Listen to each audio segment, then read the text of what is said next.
¿Qué tal, jóvenes? Buen día. Vamos a continuar ahora con nuestra unidad número 5, que va de la mano de lo que hemos visto en las unidades anteriores. En esta unidad vamos a estudiar una nueva teoría que habla acerca de la teoría del orbital molecular. Vamos a conocer de manera muy general, les estoy dando una apertura a esta unidad, a conocer qué es lo que pasa en la molécula en cuestión a sus orbitales, que es la razón principal de que una molécula tenga o no tenga la estabilidad necesaria. Y bien, la unidad número 5, titulada Orbitales moleculares en el enlace químico. Y bien, vamos a ir comentando las diapositivas que les preparé y voy a ir haciendo algunas explicaciones y algunos dibujos para que vaya quedando más claro este tema, porque quizás sí se va a llegar a complicar un poco, porque este tema como tal, lo que vamos a desarrollar no lo habíamos visto en clase, como lo que habíamos hecho ya con el diseño molecular utilizando los 8 pasos. Y bien, en los orbitales moleculares, cuando lo queremos formar, es cuando vamos a unir dos o más orbitales atómicos, y estos orbitales atómicos van a producir dos nuevos orbitales moleculares. Hasta ahorita nosotros habíamos hecho la superposición de orbitales atómicos. Superponíamos un orbital con otro orbital, y hasta ahí nos habíamos quedado. Ahora es como la continuación de qué pasa después de la superposición. Y en este caso vamos a generar dos orbitales moleculares. Y vamos a ver el por qué se forman dos orbitales moleculares. En este caso, chicos, nos dice que es como si existiera una ley de la conservación de orbitales, porque yo pongo dos orbitales atómicos y voy a generar dos orbitales moleculares. En la teoría del orbital molecular establece que la combinación de orbitales atómicos de átomos diferentes forman orbitales moleculares, de modo tal que los electrones que lo ocupan permanecen a la molécula como un todo. Si bien recuerdan, cuando comenzamos este semestre, específicamente, yo les hablé de la importancia que tienen los orbitales moleculares. Y efectivamente, los electrones, cuando nosotros hacemos la estructura de Lewis, los aislamos como si fuera un par de electrones que están formando ese enlace. Pero yo les comentaba que realmente esos electrones van a formar a el conjunto de la molécula. Cuando vimos la estructura de Lewis, los veamos como por separado, como si los quisiéramos aislar. Pero realmente, chicos, los electrones pertenecen a toda esta molécula por la explicación que vamos a ver en la teoría de los orbitales moleculares. Es la que nos puede explicar de mejor manera el por qué una molécula es muy estable. Y bien, dice que la teoría del orbital molecular proporciona una mejor descripción de la distribución de las nubes electrónicas. Cuando hablamos de nubes electrónicas, estamos hablando de ese cúmulo de electrones que están participando dentro de la molécula, que en este caso son los electrones compartidos, si recuerdan lo de la estructura de Lewis. Y estas nubes electrónicas y esta teoría del orbital molecular nos va a poder explicar cómo es que distribuimos estos electrones a lo largo de toda la molécula, cómo son sus energías de enlace y cuáles son las propiedades magnéticas que tiene una molécula, porque más adelante vamos a ver que hay moléculas paramagnéticas y moléculas diamagnéticas, y el magnetismo molecular es muy importante, chicos, sobre todo en las técnicas de detección. Cuando nosotros queremos detectar alguna molécula por algún fármaco que está dentro del organismo para ver cuánto es su cúmulo, su concentración, etc., tenemos que revisar el magnetismo molecular y de esta manera diseñar una técnica instrumental que utilice esta propiedad para poderla identificar.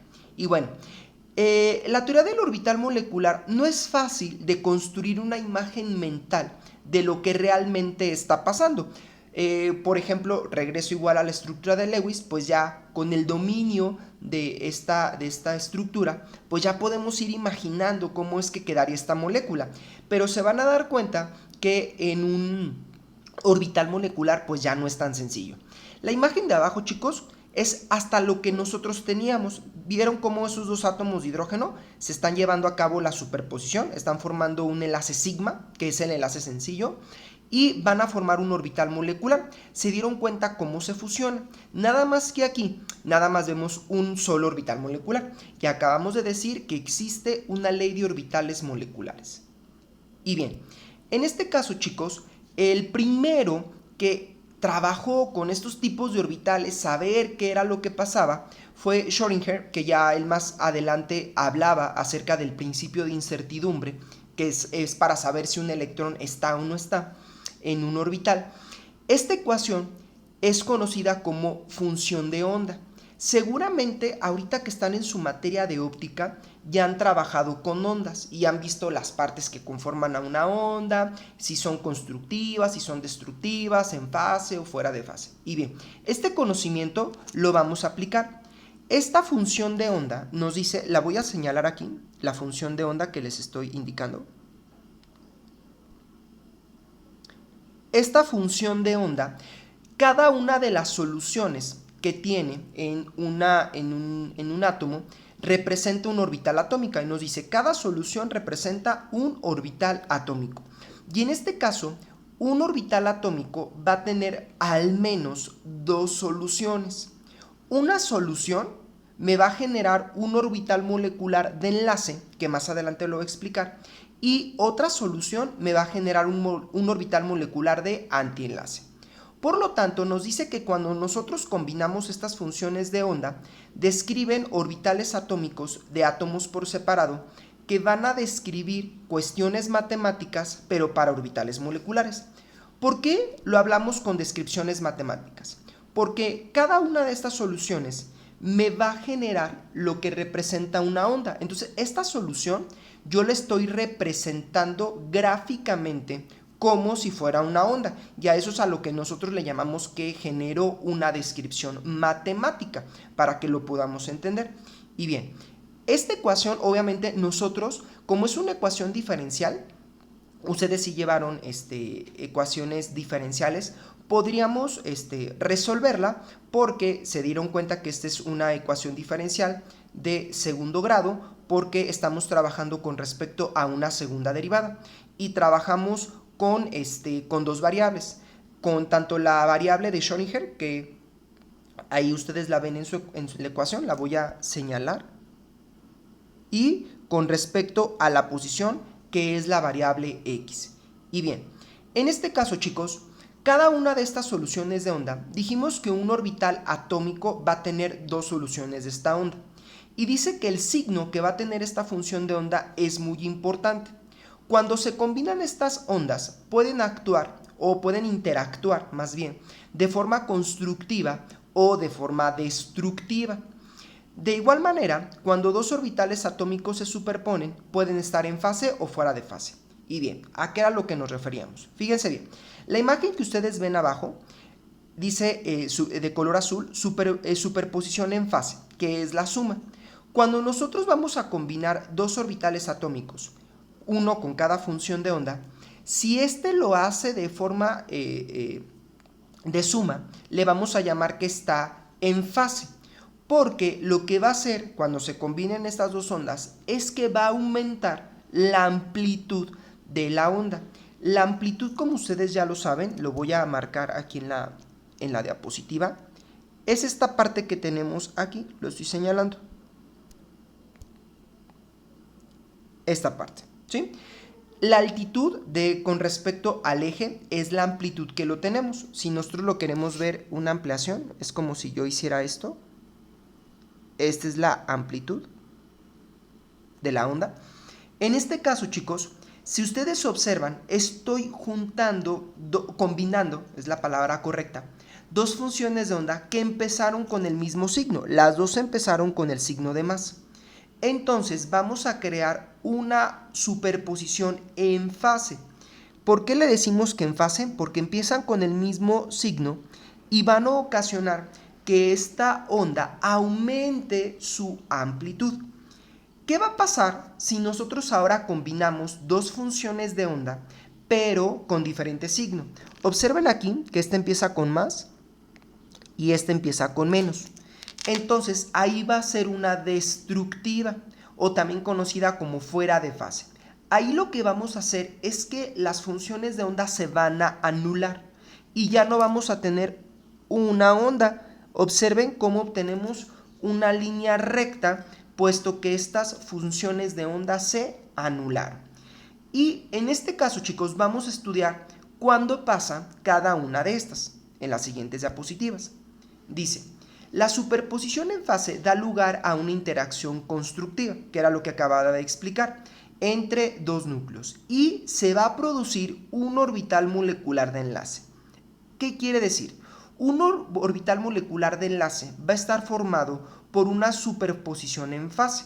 Quiere decir que las dos funciones de ondas que obtuvimos por la ecuación de Schrödinger van a empezar con signo de más o de signo de menos. Lo importante es que empiecen con el mismo signo. Y la energía del orbital enlazante siempre es menor que la energía de los orbitales que se combinan. Si ustedes recuerdan, cuando estaban trabajando con teoría cuántica, el electrón siempre va a ser más estable en un lugar que le ofrezca menos energía disponible. Eso le va a dar estabilidad. Y en este caso, cuando nosotros creamos un orbital molecular enlazante, hay una redistribución de la energía, ¿sí? Se redistribuye la energía. Y eso ocasiona que todo el orbital enlazante tenga menos energía que si lo comparo con el orbital atómico del cual procedía el electrón. Entonces, el electrón se va a sentir más cómodo o va a estar más estable en un orbital molecular enlazante que en su propio átomo, puesto que su propio orbital de su átomo tiene más energía que un orbital molecular enlazante. Ahora, ¿qué va a pasar con la superposición fuera de fase? La fuera de fase dijimos que se va a obtener cuando una función de onda tiene un signo negativo y la otra tiene el positivo, lo cual genera una destrucción. Por eso decimos que la interacción es destructiva, la cual reduce la probabilidad de encontrar electrones en la región entre los núcleos y se genera un orbital molecular antienlazante. Entonces, chicos, cuando nosotros hacemos una superposición fuera de fase, vamos a obtener un orbital molecular antienlazante. Ahora bien, este tiene mayor energía.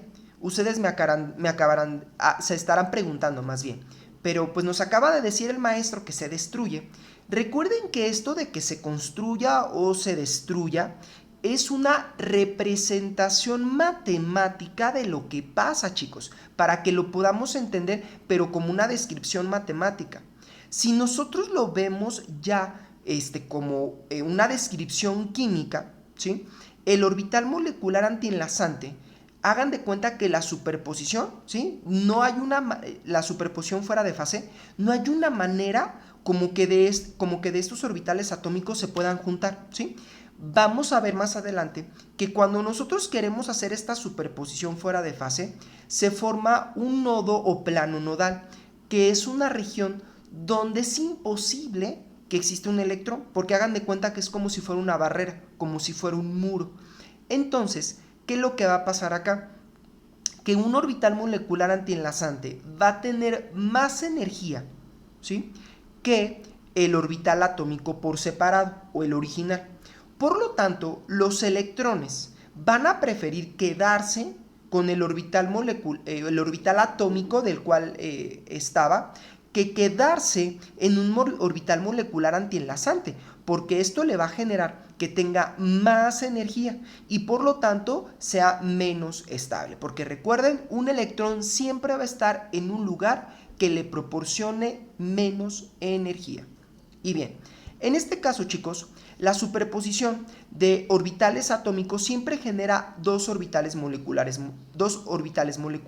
Eso es muy importante. Aunque no queramos, siempre un orbital atómico, siempre va a generar dos funciones de onda.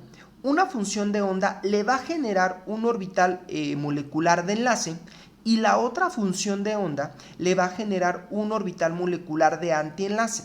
Esto es seguro, ¿sí? O sea, nunca un átomo se va a salvar de poder generar un orbital molecular de antienlace, ¿sí? Esto es inherente. Ahora bien, otra forma de poder apreciar la estabilidad relativa de estos orbitales es por la densidad electrónica. Si bien recuerdan, yo les comenté que la densidad electrónica o nubes electrónicas pues es una región donde vamos a encontrar mayor cantidad de electrones. Nos dice que la densidad electrónica de un orbital molecular enlazante es alta entre los dos átomos, lo cual estabiliza la distribución por atracción entre los núcleos. Entonces, la densidad electrónica, chicos, la vamos a concentrar o va a ser mayor en los orbitales moleculares enlazantes, lo cual va a redistribuir la atracción de repulsión entre los núcleos. Sabemos que los núcleos tienen cargas positivas, entonces, por sí solos, estos núcleos ejercerían una repulsión. Pero si nosotros entre ellos les ponemos electrones que tienen carga negativa, van a estabilizar por el signo negativo que tiene su carga. En cambio, ¿qué pasa con el orbital molecular de antienlazante? Que aquí, chicos, vamos a tener esto que ya les había comentado, tienen un nodo o plano nodal, que es una región cero de densidad electrónica. ¿Qué quiere decir? Que no voy a encontrar un electrón entre estos núcleos.